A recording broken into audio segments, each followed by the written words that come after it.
सो मैं परमेश्वर पिता का धन्यवाद देता हूँ इस सुंदर संगति के लिए और उनकी उपस्थिति के लिए, क्योंकि हमारा विश्वास है कि प्रभु हमारे साथ है और इसलिए हम आनंदित हैं और शांति से भरे हुए हैं। एक बार फिर उन्होंने हमारे जीवन में एक दिन जोड़ा और जैसा बार बार 2022 में ऐसे दादा बोल रहे थे, तो जरूर है कि साल नया हुआ है। हमने एक दूसरे को बोला भी कि नया साल मुबारक हो, और बाइबिल में भी लिखा है कि प्रतिदिन तुम्हारा चाल चलन बदलता जाए, हर दिन नया होता जाए और नया, पुरानी बातें बीतती चली जाए। और तब जाकर के नया बोलने से, नया का डेफिनेशन ही होता है जो पुराना बीत गया। मैं बोलना चाहूंगा, मैं आपके साथ में कुछ बातों को शेयर करना चाहूंगा मेरे प्रियो, जो मैं अपने जीवन के लिए सीख रहा था और जिससे मैंने आशीष पाया। और जैसा कि बात चल रही है कपट, कपट एक बहुत ही इंपॉर्टेंट टॉपिक है। मैंने आपको पहले ही बोला अपने जीवन के लिए कि प्रभु ने मुझे, वो लोग बोलते हैं ना कि प्रभु ने मुझसे वचन से बात किया। मैं भी बोलता हूँ कि प्रभु ने मुझसे बातचीत किया, परंतु उसने मुझे एक बार कपटी भी बोला है। और तब जब मैं अपने जीवन को ऐसा पाया, तब मैंने एक चीज प्रभु ने मुझे दिखाया, क्योंकि प्रभु हमारा ऐसा नहीं है कि डांटे और एक कोंटे में आपको पटक दे और उसके बाद में छोड़ करके चला जाए। वो प्रेमी है, और अगर वो डांटता है, वो कहता है कुछ, तो उसका डांट ही इस बात की निशानी कि वो हमसे प्रेम करता है। मेरे प्रियो, एक वचन जो बहुत लोग बोलते हैं और आपने भी बहुत बार सुना होगा और आपको बहुत अच्छे से याद होगा कि मेरे और तुम्हारे विचारों में और मेरे और तुम्हारे वेज में जमीन आसमान का अंतर है। ये कब कहा था उसने? ये कब कहा था और किस विषय में कहा था? आइए जरा देखें इसको यशाया 55 में 55 में। जब परमेश्वर ने यशाया 55 और उसके 7 वचन में ऐसा लिखा है, उसे मैं छठवें से पढ़ना चाहूंगा आपके लिए। यशाया 55 वर्स 6, छठवां वचन। जब तक यहोवा मिल सकता है तब तक उसकी खोज में रहो, ऐसे लिखा है। जब तक, तब तक, जब तक वो मिल सकता है तब तक उसकी खोज में रहो, जब तक वह निकट है तब तक उसे पुकारो। और फिर वो कहते हैं कि दुष्ट अपनी चाल चलन और अनर्थकारी अपने सोच विचार छोड़कर यहोवा ही की ओर फिरे। मेरे प्रियो, यहाँ पे एक बेहतरीन प्रकाशन है परमेश्वर के एक नेचर का, जो आज और हमेशा के लिए हमको डिस्करेजमेंट होता है ना, जो हम निराश हो जाते हैं, हताश हो जाते हैं ना, उससे आपको हमेशा मदद करेगा ये चीज लड़ने में। और हमेशा आप दुष्ट के कार्यों को नष्ट करेंगे, क्योंकि आप परमेश्वर के स्वभाव को समझेंगे। यहां पे लिखा है, 7वें वचन को बड़े ध्यान से देखिएगा और मनन भी करिएगा। मैं धन्यवाद देता हूं अपने परमेश्वर का कि आप सब मनन करने वालों में से। बिरिया की लोगों के बारे में लिखा है कि उनकी मीटिंग, उनका बाइबल स्टडी मीटिंग के दौरान भी चलता था और मीटिंग के बाद और स्टार्ट होता था, है ना। उनका बाइबल स्टडी मीटिंग के बाद स्टार्ट होता था कि पौलुस ने जो बोला उसको चेक करते थे वो। तो एक्चुअल में बाइबल स्टडी मीटिंग के बाद स्टार्ट भी हुआ उनका, है ना। तो यहाँ पे 7वां वचन लिखा है, दुष्ट अपनी चाल चलन और अनर्थकारी अपने सोच विचार छोड़ के, जो तुम सोच रहे हो जो मैंने इतनी बड़ी दुष्टता कर दी, इतना अनर्थ का काम कर दिया, ये सोच रहे हो, मुझे कौन माफ करेगा? कभी मैं माफ नहीं हो पाऊंगा। परमेश्वर बोलता है इसको छोड़ो, ये सोच विचार को खत्म करो, हटाओ। फिर क्या लिखा? यहोवा की ओर फिरे, वह उस पर दया करेगा, बोलता है। ये और किसी ने, परमेश्वर ने स्वयं कहा। और फिर उन्होंने कहा वह हमारे परमेश्वर की ओर फिरे और वह पूरी रीति से उसको क्षमा करेगा। फिर क्या लिखा है 8 वचन में? ये परमेश्वर बोलते हैं, क्योंकि यहोवा कहता है मेरे विचार और तुम्हारे विचार एक समान नहीं है। तुम सोच रहे हो कि कैसे क्षमा होगा, उसी दुख में पड़े रहना, और इसी का शैतान फायदा उठाता है, ऑप्रेस करके, उंगली उठा करके, बार बार उंगली उठा करके। हमने पढ़ा है कि वो एक्यूजर है और हमारा यीशु एडवोकेट है। और इसीलिए परमेश्वर कहते हैं कि यहोवा कहता है मेरे विचार और तुम्हारे विचार एक समान नहीं है, न तुम्हारी गति और मेरी गति एक सी है। तो बोलते हैं किस चीज के लिए वो गति बोल रहे हैं, विचार का इस्तेमाल क्यों किया? तुम जो विचार रख रहे हो ना अपने बारे में, मुझे कौन क्षमा करेगा, मेरा विचार ये नहीं। कम बैक टू मी, मेरे पास वापस आ जा, मेरा विचार ये नहीं, मैं तुझे क्षमा कर दूंगा। और उसके बाद उन्होंने क्या कहा, तुम्हारी गति और मेरी गति एक समान नहीं है। तुम जितने स्पीड से सोचते हो कि तुम माफ किए जाओगे, मेरा स्पीड कहीं ज्यादा है उससे। और कितना ज्यादा है? जितना आकाश और पृथ्वी में अंतर है ना, इतना ज्यादा। इसीलिए कभी कभी हम सोचते रहते हैं माफ करेगा कि नहीं करेगा, माफ किया कि नहीं किया, क्षमा किया कि नहीं किया, वो कब का कर देगा, विश्वास करिए उसने स्वयं का। और इसी विषय में उसने कहा है कि मेरे विचार और तुम्हारे विचार एक समान नहीं है। हालांकि ये चीज हर चीज में लागू होता है, परंतु जब परमेश्वर ने इसको रेलिवेंट, जिसको रिलेट करके बोला, वो इस विषय में था, माफ करने के विषय में। मेरे प्रियो, माफ करने के विषय में मैं समझता हूं ये अद्भुत प्रकाशन है, जो हर किसी व्यक्ति को, जो यीशु के जैसे बनने के लिए, जो उस स्वर्गीय राह में है, अपने यीशु के, उस यीशु को फॉलो कर रहा है, उसके नम्रता, उसकी दीनता को, उस परमेश्वर के पुत्र के स्वभाव को फॉलो कर रहा है, वो गिरेगा। और वो गिर करके उस जगह पड़ा ना रहे, ये परमेश्वर की इच्छा है, क्योंकि वो हृदय को जांचने वाला है। और इसीलिए यहां पे लिखा है कि मेरे विचार और तुम्हारे विचार एक समान नहीं है, अपने विचार को अलग रखो। थॉट, विचार मतलब क्या होता है? थॉट, हम सोचते हैं ना मन में, उसको अलग रखो। फिर क्या लिखा? तुम्हारी गति और मेरी गति एक सी नहीं, एक मेरी गति, न तुम्हारी गति और मेरी गति एक सी है, स्पीड में भी बहुत अंतर है।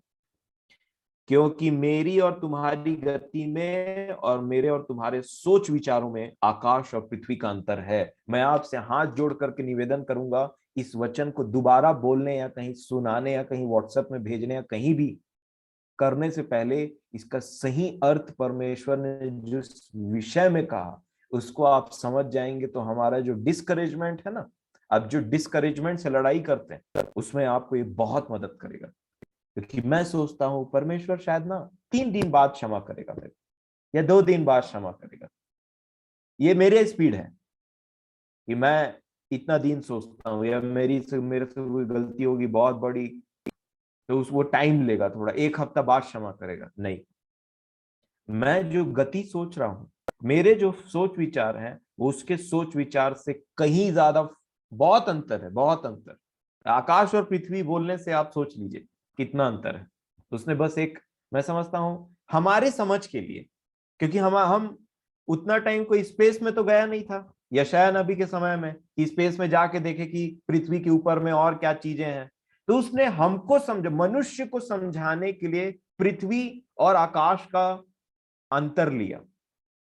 क्योंकि आकाश और पृथ्वी ये हमारे लिए सबसे बड़ा पैरामीटर है किसी चीज को नापने का। आज भी हम ऐसा ही बोलते हैं, आकाश और पृथ्वी का अंतर बोलने से, जब उसने एग्जाम्पल लिया कि मैं तुम्हारे पापों को, नॉर्थ से साउथ जितना दूर है, ईस्ट से वेस्ट जितना दूर है, तो उससे ज्यादा दूरी कोई चीज की है ही नहीं।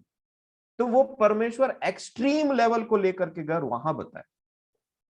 मेरे प्रियो, जीवन, इसमें 3 चीज कभी मत भूलिएगा, प्रेम, विश्वास और आशा। ये 3 चीज के ऊपर में कभी डेंट नहीं लगना चाहिए मसीही जीवन में। अगर मेरे जीवन में मेरे जो प्रेम करने की कैपेसिटी, उसमें डेंट लग गया, शैतान ने, क्यों अभी जो बोला गया कि ब्रेस्ट प्लेट जो छाती को ढकने के लिए इस्तेमाल होता है ना युद्ध में जब हम जाते हैं, वो है विश्वास। अगर कोई तीर इसको पार करके चला गया तो आपके हृदय को छेद देगा और आप घायल पड़े रहेंगे। एक जगह लिखा है, विश्वास की ढाल, बचाइए अपने हृदय को। परमेश्वर और आपके बीच में उस संबंध को ठीक करने के लिए नया दिन दिखा रहा है। इसीलिए परमेश्वर के वचन में बार बार लिखा, आज का दिन, आज का दिन। कुरिन्थियों की कलीसिया को पौलुस ने चिट्ठी लिखते टाइम बोला, आज है वो टाइम ऑफ विजिटेशन। और इस नए साल में जब हम एंटर करते हैं ना, अपने डिस्करेजमेंट से लड़िए। मैं आपको आज उत्साहित करना चाहता हूं। कब तक हम किसी और के ऊपर में डिपेंडेंट रहेंगे कि कोई आके बोलेगा परमेश्वर ने तुझे क्षमा कर दिया, तब हम क्षमा बोलेंगे, हाँ अब अच्छा लगा। ये तो संगति का ताकत है मेरे प्रियो, जो परमेश्वर ने दिया है। परंतु मैं नहीं चाहता कि हम में से एक भी व्यक्ति किसी दूसरे पर डिपेंडेंट रहे। परमेश्वर पर डिपेंडेंट रहिए और परमेश्वर के वचन को ऐसे मानिए और उसमें स्लो देरी ना करें। यीशु ने क्यों डांटा था पता है? हमने कल देखा, तुम स्लो हो विश्वास करने में, मूर्ख कहीं के, ऐसा था उसका शब्द। हाँ, ओ फुलिश, ऐसे लिखा है। दोनों को बोला मूर्ख कहीं के, सब वचन को जानते हो फिर भी देरी करते हो विश्वास करने में। और मैंने इसको अपने जीवन के लिए लिया। इससे पहले कि मैं आपको कुछ नहीं बोलता, मैं सिर्फ आपको बता रहा हूं कि उसने मुझसे कैसे बात किया, और मैंने इस वचन को थाम लिया, और जैसे मैंने विश्वास किया सब चीज बदल गई। ऐसे, यही तो खासियत है विश्वास की। आपको कहीं हॉस्पिटल जाने की जरूरत नहीं, एयरपोर्ट जाने की जरूरत नहीं। जहां आप हैं, अभी बैठे बैठे विश्वास से सुन लीजिए, जीवन बदल जाएगा 2 मिनट के बाद। 2 मिनट भी नहीं लगेगा। जब सुना, विश्वास किया, ये ऐसे होता है। मेरे प्रियो, वचन को पढ़िए तो विश्वास करिए कि ऐसा है। डिस्करेजमेंट से लड़ना सीखिए। और ये बातें ना, अब आपके जीवन में, मेरे जीवन में एवरी नाउ एंड देन आती है। उसके बाद हम ऐसे लगते हैं, जब कोई व्यक्ति अपने से ही हार जाता है ना, तो फिर उसको कोई वो नहीं कर सकता, एनकरेज नहीं। परंतु परमेश्वर, देखिए दादा ने एक वचन बोला, परमेश्वर अपने वचन को भेज कर उन्हें चंगा करता है। यही है जो चंगाई देगा, यही है जो छुटकारा देगा। और इस 2022 में ना, मैं बस बोलना चाहता हूं, अपना कुछ कुछ एम बनाइए, जैसे मैंने अपना एम बनाया। यीशु के बारे में, यीशु इतना इफेक्टिव क्यों था? जब बोलता था तो लोगों के जीवन बदल जाते थे। पौलुस इतना इफेक्टिव क्यों थे? जब बोलते थे तो कलीसिया स्थापित कर दी। क्यों परमेश्वर ने ऐसे लोगों को हमको एग्जाम्पल बना के रखा, अपने पुत्र यीशु से मैं और आप क्या सीखते हैं? इससे पहले कि वो कुछ बोले, वो उसको करता था। वचन प्रचार करने से पहले उसने 30 साल उन बातों को जिया, तब जा करके बोला। और एक बात और हमको ध्यान रखने की जरूरत है कि वो इस बात का केयर नहीं करता था कि लोग उसके बारे में क्या सोचते हैं। ये बात ध्यान रखिएगा, क्योंकि जितना आप सोचेंगे उतना आप लोगों के हिसाब से बात करने लग जाएंगे, और ये वो कभी नहीं करता था। 40 दिन तक वो उपवास करता आया, ठीक है। उसने शैतान को हराया, उसने हर एक टेम्पटेशन को ना बोल के खत्म कर दिया, उसके दुष्ट के कार्य को शरीर में, एक्चुअल में जो उसकी परीक्षा हो रही थी। और सदूकी और फरीसी बोलते हैं कि क्या बात है कि यूहन्ना के चेले उपवास करते हैं और तू और तेरे चेले उपवास नहीं करते। उसको बोल रहे थे, तू पियक्कड़ है, तू खाने पीने, तू पेटू है और पियक्कड़ है। अरे तुम क्या? और उसने एक एक्सप्लेनेशन नहीं दिया उनको कि मैं 40 दिन तक उपवास करके आया हूं और शैतान को हरा के आया हूं, और तू मेरे को पियक्कड़ बोल रहा है और मेरे को पेटू बोलता है। बोला, जैसे तुमको सोचना है मेरे बारे में आप फ्री हो मेरे बारे में सोचने के लिए, ये आपका जजमेंट है, उससे मेरे को फर्क नहीं पड़ता। ये उसकी एक क्वालिटी थी। और अगर सच बात से किसी को ठोकर लगता है ना, तो उसके चेलों ने बोला, तुझे पता है कि तेरी इस बात से उन्हें ठोकर लगी? तो उसने बोला, जो पौधा मेरे पिता ने नहीं लगाया है ना, उसकी चिंता तुम मत करो। मेरे प्रियो, बहुत इंपॉर्टेंट है कि कंटिन्यूअसली हम यीशु के जीवन को देखें, यीशु के जीवन को देखें, क्योंकि यीशु के जैसे हमको बनना है। प्रेरितों के काम में ऐसा लिखा है कि एक अध्याय में जब यीशु के बारे में वहां पे एक वर्णन है,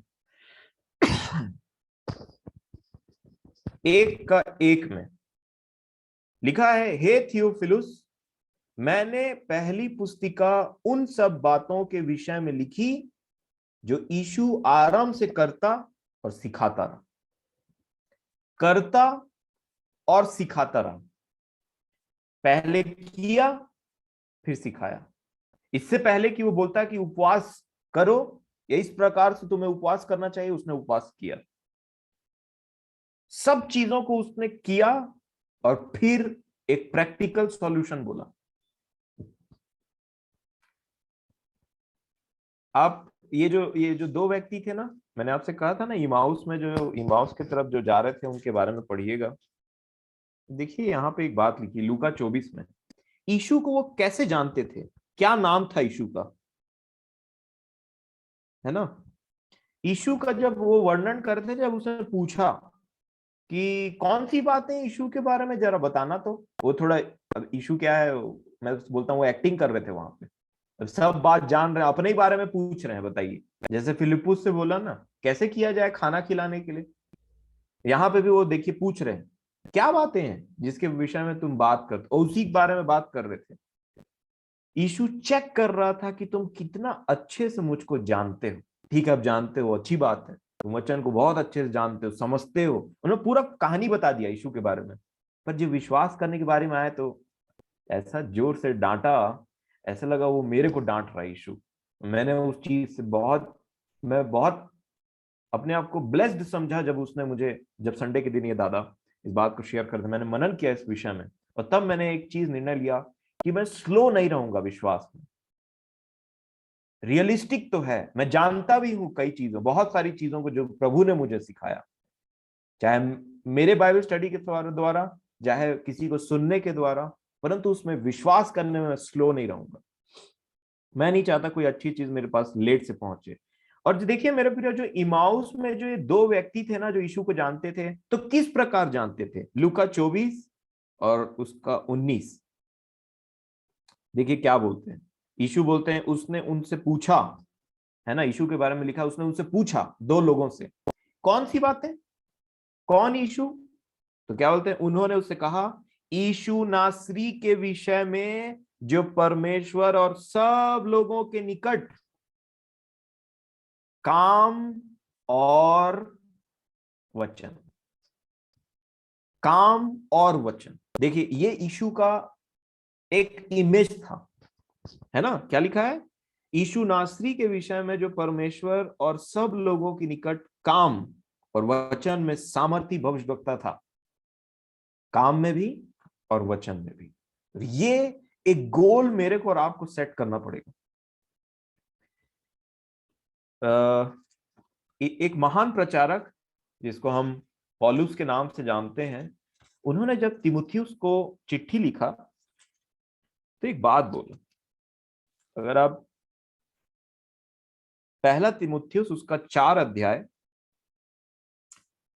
और 16 वचन में देखेंगे तो एक सलाह दिया, एक सीनियर, एक प्रभु के बहुत ही स्ट्रांग और सामर्थी व्यक्ति, मैं बोलना चाहूंगा पौलुस के विषय में, जो काम में और वचन में सामर्थी था यीशु के जैसे। उसने जब पौलुस को एक सलाह दिया ना कि कैसे तू उद्धार का कारण होगा, कैसे तू इफेक्टिव बनेगा, तो 4 के 16 में बोला, पहला तीमुथियुस 4:16 लिखा है, अपनी, सबसे पहले अपनी और अपने उपदेश की चौकसी रख। सबसे पहले अपनी चौकसी कर, दूसरा जो तू बोलता है उसकी चौकसी कर। और फिर कहा इन बातों पर स्थिर रह, स्टेबल रह, न दाएं न बाएं, स्टेबल रह।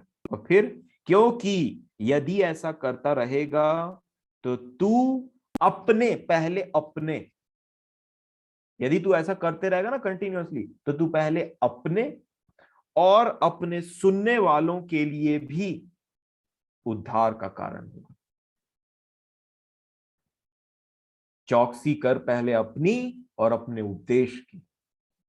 और फिर बोला यदि तू इन बातों पे स्थिर रहे, और यदि तू ऐसा करता रहेगा, कंटिन्यूअसली तेरा जीवन प्रभु में कनेक्ट रहेगा, तो जो तू बोलेगा और जिसको बोलेगा, तू अपने लिए भी और अपने सुनने वालों के लिए भी उद्धार का कारण होगा।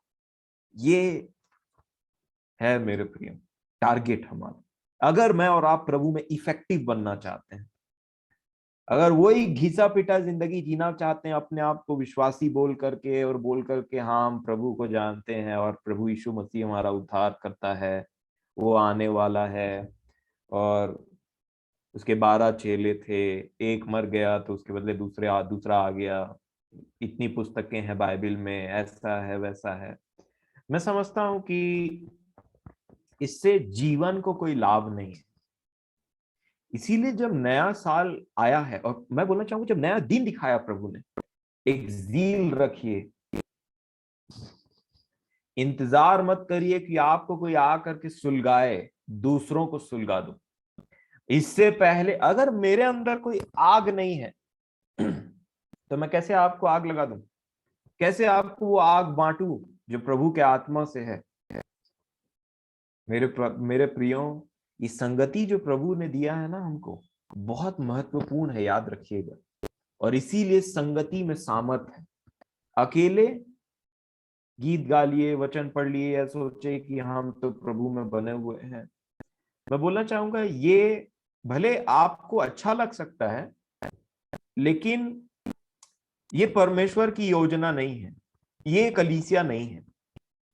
और इसीलिए मैं आपको एनकरेज करना चाहता हूं कि अगर मैं और आप इफेक्टिव बनना चाहते हैं, चाहे आप 2 लोग को वचन सुनाए, चाहे 20, चाहे 200, फर्क नहीं पड़ता। नंबर से यीशु को फर्क नहीं पड़ा, मुझे भी नहीं पड़ता। उसने स्वयं कहा है बहुत थोड़े हैं जो प्रवेश करेंगे, ये बात सत्य है।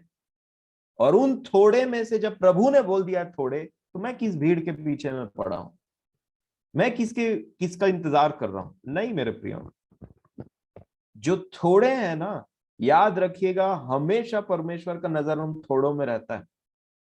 जब उसने स्वर्ग और पृथ्वी का निर्माण किया, तो आप सोचिए पृथ्वी कितना बड़ा था, है ना।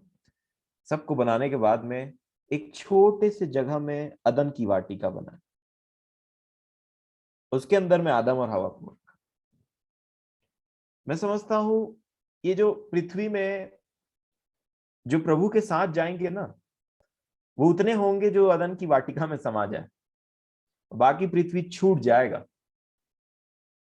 ये मेरा अपना है, मैं नहीं बोलता आप ऐसा विश्वास करिए, क्योंकि उसने कहा बहुत थोड़े हैं जो उसमें प्रवेश करने पाएंगे। इसका मतलब उसका फोकस हमेशा उन थोड़े लोगों में है कि इन चुने हुए और इन थोड़े लोगों को, जिनको मैं चाहता हूं कि मेरे साथ सदा के लिए जीवन बिताए ना ऊपर में, ये कहीं किसी रीति से इधर उधर भटक मत जाए। याद रखिए, भीड़ वो कोई भीड़ वाली बात नहीं कि ऑफर लगा 50% और सब लोग दौड़ते दौड़ते चले गए अंदर में। ये बहुत चुनिंदा लोग हैं जो बड़े गंभीर हैं अपने आत्मिक जीवन के लिए, जिनके लिए हमेशा दिन प्रतिदिन क्या इंपॉर्टेंट होते चले जा रहा है पता है, कि हमारा शारीरिक जीवन कैसा भी रहे। ठीक है, प्रभु हमको बुद्धि देता है सब बातों के लिए, परंतु ये हमारे दीनहीन दशा है, ये हमारे देह की। प्रभु ने हमको शरीर दिया, ये बहुत इंपॉर्टेंट है अपने शरीर का रखवाली करना, क्योंकि इसी शरीर में पवित्र आत्मा लिखा है, वो ये मंदिर है उसका। ये गलत बात नहीं है अपने शरीर के लिए रखवाली करना। आप क्या खाते हैं, कैसा क्या पीते हैं, सब बातों में अच्छा खाइए, अच्छा पिए। परमेश्वर ने कहा ना फल के लिए मैंने बताया था ना, बाहर से भी अच्छा है, देखने में भी अच्छा है, और खाने में भी अच्छा है। किसने बोला अच्छा दिखना नहीं है? लेकिन मेरे कहने का मतलब है अपने आउटर शरीर का भी ध्यान रखिए, उससे 100 गुना ज्यादा अपने अंदर शरीर, अपने अंदर आत्मा का ध्यान रखिए। कई बार ऐसा नहीं है कि मैं प्रभु का वचन पढ़ता हूं, उसके बाद में प्रार्थना करता हूं और ऐसा करता हूं वैसा करता हूं, लेकिन अपने शरीर का ध्यान नहीं। नहीं, प्रभु हमको बुद्धि देते हैं। मैं आपको सच बता रहा हूं, पवित्र आत्मा जब हमारे जीवन में आता है और जब हमको काउंसल करता है ना, काउंसलिंग देता है, तो घर को कैसे रखना है, कैसे टाइम में पहुंचना है, कैसे अपने कार्य को करना है, हर एक बुद्धि देने वाला है वो। ऐसा नहीं है कि सिर्फ वचन के बारे में ही वो बताता, हमको कैसे लाइफ को जीना है ये बुद्धि देता है। इसीलिए जब दानियल उस प्रवीणता के साथ काम करता था ना, तो आसपास के लोग क्या बोलते थे पता है?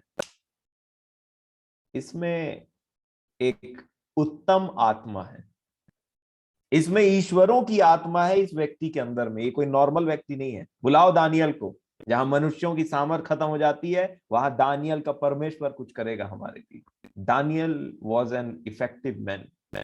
और इसलिए मेरे प्रियो, मैं आपको बोलना चाहता हूं एनकरेजमेंट के लिए कि इस 2020 में जब हम स्टार्ट करते हैं ना, तो कैसे स्टार्ट किया जाए। यीशु ने कहा, यूहन्ना 15 पढ़ लीजिएगा। यीशु ने कहा, मेरे पिता की महिमा इस बात से होती कि तुम बहुत सारा फल लाओ। और उसने कई उदाहरण दिए कि जो फल नहीं लाएगा वो काट दिया जाएगा और नरक में, वो आग में झोंक दिया जाएगा। जब उसने बोला कि मेरे पिता की महिमा इसलिए होती है, इसमें होती है, इसमें नहीं होती कि तुम मुंह से बोलो कि इससे प्रभु की महिमा हो, उससे पिता की महिमा हो, इससे नहीं। उसने कहा मेरे पिता की महिमा इस बात से होती है कि तुम बहुत सारा फल लाओ और इससे तुम मेरे चेले ठहरोगे। उसने ऐसा कहा। मतलब फल जो है ना, हमारे जीवन में जो आत्मा का फल है ना, वो एक चिन्ह है कि मैं और आप प्रभु के हैं। कैसे? पिता की महिमा करते हैं और यीशु के चेले ठहरते हैं। और इसी तरीके से हम आगे बढ़ रहेंगे तो बोलता है मैं तुम्हें चेले नहीं, तुम्हें मित्र कहूंगा, बोलता है। और इसीलिए मेरे प्रियो, इसका आरंभ कैसे किया जाए, आप आराम से पढ़िएगा। मैं आपको पूरी बात नहीं बताऊंगा, थोड़ा पेशेंस रखिए और इस बात में ध्यान रखिए कि कैसे मैं और आप फलवंत जीवन जी सकते हैं। कैसे? और कैसे बोलने से 2020 में प्रवेश करते हैं तो 2021, 20, 19, 18 की जितनी बातें हैं सबको भूल जाइए। और उसके बाद में जो भी आपको लगता है कि आपका मन किसी भी चीज के लिए अशांत है, मैटर को सॉल्व कर लीजिए अपने और अपने परमेश्वर के बीच में। और जैसे ही आप बोलते हैं कि प्रभु मुझे इस चीज के लिए माफ करिए, क्षमा करिए, तो क्यों बोलते हैं? ताकि मेरा और आपका संबंध एकदम से स्ट्रांग हो जाए। और जब आप ये संबंध को रिन्यू कर देते हैं, नया बना देते हैं, तो मैं ऐसा कोई काम नहीं करना चाहता जिसकी वजह से ये संबंध टूटे। और जैसे ही आपको लगे कि आपसे कुछ गलती हो गई, तुरंत संबंध को सुधार लीजिए। आप हमेशा शांति और आनंद से भरे रहेंगे। और हमेशा आपके प्रति कोई गलत काम करता है, आपके प्रति किसी से गलती हो जाती है, उतना ही जल्दी क्षमा कर दीजिए उसको। और मेरे प्रियो, प्रभु में आपका ग्रोथ होगा।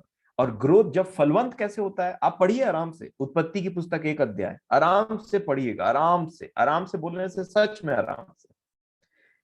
परमेश्वर जब वहां पे पहुंचे तो उन्होंने देखा कि बड़ी दुर्दशा हुई है पृथ्वी की।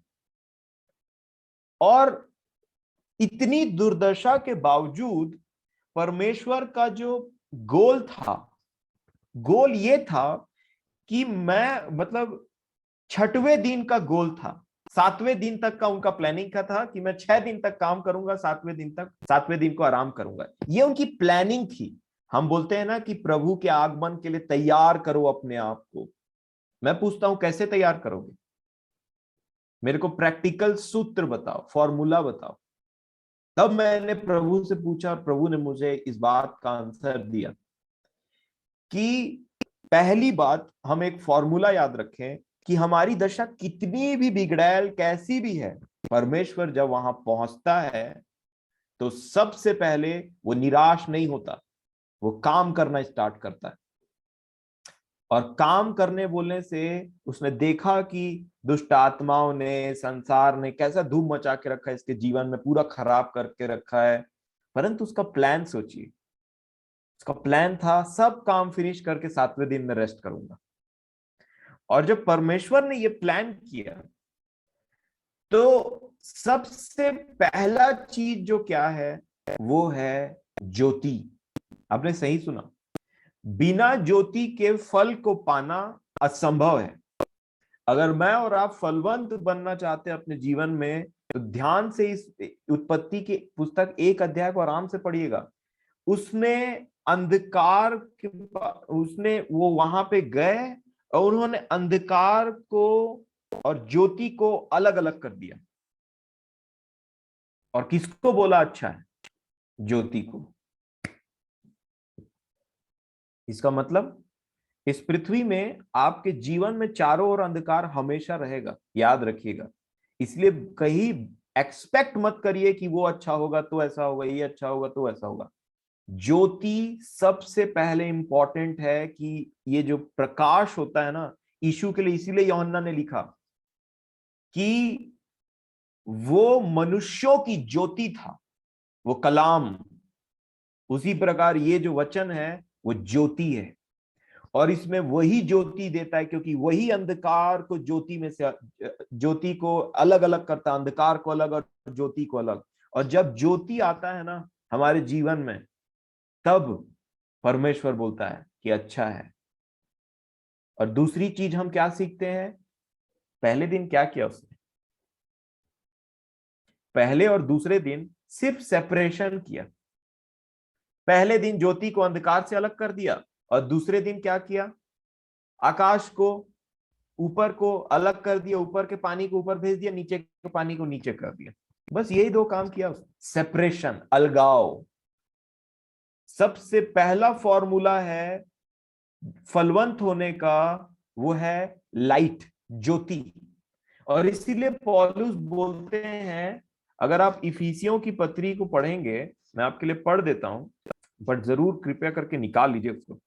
लिखा है इफिसियों की पत्री 5 अध्याय और उसका 11 वचन। देखिए क्या लिखा है, इफिसियों 5 और उसका 11 लिखा है, अंधकार के निष्फल कामों में सहभागी ना हो। तो अनफ्रूटफुल, निष्फल कब होता है एक व्यक्ति? जब वो अंधकार में रहता है। और इसीलिए फलवंत होने का पहला फॉर्मूला ये है कि हम ज्योति पाएं। और ज्योति पाने के बाद दूसरा फॉर्मूला क्या है? परमेश्वर ने कहा लेट देयर बी लाइट, उजियाला हो। और उजियाला हुआ बोलने से सिर्फ उतना ही नहीं किया कि उजियाला हो, उजियाले को अंधकार से अलग कर दिया, सेपरेशन। जब तक हम अपने कुछ आदतों से सेपरेट नहीं होंगे, ज्योति को पाने के बावजूद भी, आदत इन वचनों को सुनने के बावजूद भी, इट डिमांड्स फॉर सेपरेशन। ये सेपरेशन डिमांड, ये अलगाव डिमांड करता है। और जब वो हो गया, तब उसने दूसरा अलगाव किया। डे नंबर 2, दूसरे दिन जब परमेश्वर आए तो भी उन्होंने अलगाव किया, ऊपर को ऊपर, नीचे को नीचे। इसका इसका अर्थ मैं आपको बाद में बताऊंगा जो मैंने सीखा। अभी समय को देखते हुए मैं आपको कुछ बेसिक बोलना चाहता हूं जो प्रभु ने मुझे सिखाया। पहला ये कि ज्योति मिले तो अंधकार से अलग करता है मुझे और आपको। इसीलिए पौलुस बोलते हैं कि जितनी बातों पर उलाहना दी जाती है वो ज्योति पड़ती है तो उलाहना देती है। और इसीलिए यीशु ने कहा कि संसार मुझे ग्रहण नहीं करता, तुमसे उसको कोई प्रॉब्लम नहीं है, पर मुझसे प्रॉब्लम है, क्योंकि मैं ज्योति, लाइट हूं। इसीलिए मेरे प्रियो, क्या लिखा है यीशु के बारे में? लोग मृत्यु के और अंधकार की छाया में बैठे थे और उन्होंने बड़ी ज्योति देखी, और वो ज्योति उनको उठा करके अलग कर दिया। तो ज्योति वचन से मिलता है, संगति से मिलती ज्योति। जहां कहीं भी ज्योति मिले, ज्योति को पा करके रखने का नहीं, और अंधकार के, इसीलिए उसको ज्योति इसलिए मिलती कि हम अंधकार से अलग हो जाएं। और इसीलिए पौलुस ने क्या बोला कुरिन्थियों के कलीसिया को लिखते टाइम? मसीह का बलियाल के साथ क्या नाता? और लिखा ज्योति का अंधकार के साथ क्या नाता? असमान जुए में मत जुटो, अलग अलग हो, अलग डिसीजन लो, अगर मसीह में फ्रूटफुल जीवन जीना है तो। और जब हम, मैं और आप अलग होते हैं, उसके बाद नेक्स्ट कार्यक्रम होता है। और तीसरे दिन क्या लिखा है पता है? तीसरे दिन अगर उत्पत्ति के लिए देखेंगे आप तो 11 वचन, 1 अध्याय 11 वचन पढ़िएगा आराम से। मैं 11 वचन को पढ़ूंगा। फिर परमेश्वर ने कहा, पृथ्वी से हरी घास तथा बीज वाले छोटे छोटे पेड़ और फलदायी वृक्ष भी, जिनके वृक्ष उन्हीं में एक एक की जाति के अनुसार हैं, पृथ्वी पर उगे। तो ये कब आया? ये वृक्ष और ये फल वाला सिस्टम कब आया?